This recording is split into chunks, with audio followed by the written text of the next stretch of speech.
I never expected the day my daughter would inherit $33 million to completely change our lives. It all happened so fast. She was barely 25 when the news came. A sudden windfall from a distant relative who had left her everything in a will. I was thrilled for her at first, proud that she had this incredible opportunity, but I had no idea how it would affect her attitude toward me. 3 days after she got the money, she did the unthinkable. She kicked me out of the house. I had always been there for her, through school, heartbreaks, and every struggle in between. I helped her get her first job, supported her college tuition, and offered advice whenever she needed it. Yet, in an instant, the person I raised turned against me. She said she wanted independence, that she didn't need anyone's help anymore, and that I was holding her back.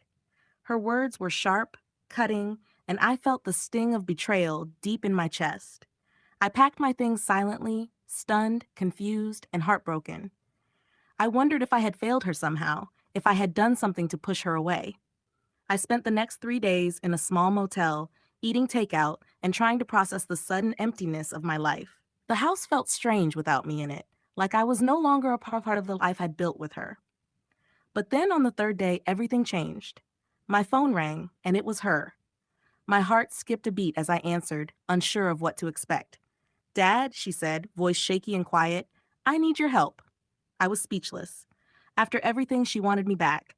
Not just physically, but for guidance, support, and advice. I could hear the panic and desperation in her voice, a stark contrast to the confident, independent tone she had used when she kicked me out. When I arrived at her place, I saw why. The $33 million, which she thought would solve every problem, had created new ones. Investments she didn't understand were going south, advisors who promised too much were failing her, and people who seemed like friends were suddenly circling for favors, loans, and partnerships. She had bitten off more than she could chew, and now she realized she couldn't do it alone. I took a deep breath, fighting back my frustration and hurt. I reminded myself that this wasn't about money.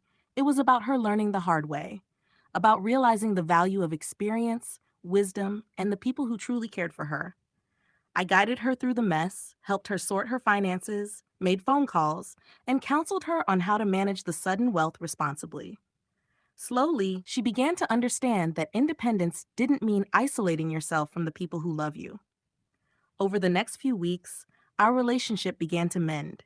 She apologized for how she had treated me, admitting that her excitement and arrogance had blinded her to the lessons I had spent years teaching her.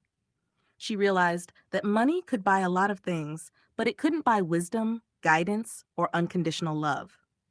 By the time things stabilized, we had reached a new understanding. I still couldn't forget the shock of being kicked out, but I knew this experience had taught her a valuable lesson, and perhaps reminded me that parenthood sometimes means waiting patiently while your child learns the hard way. In the end, she kept her $33 million, but more importantly, she kept me, her father, her guide, and the person who would always be there, no matter how wealthy, independent, or confident she became. And that, I realized, was far more valuable than any amount of money in the world.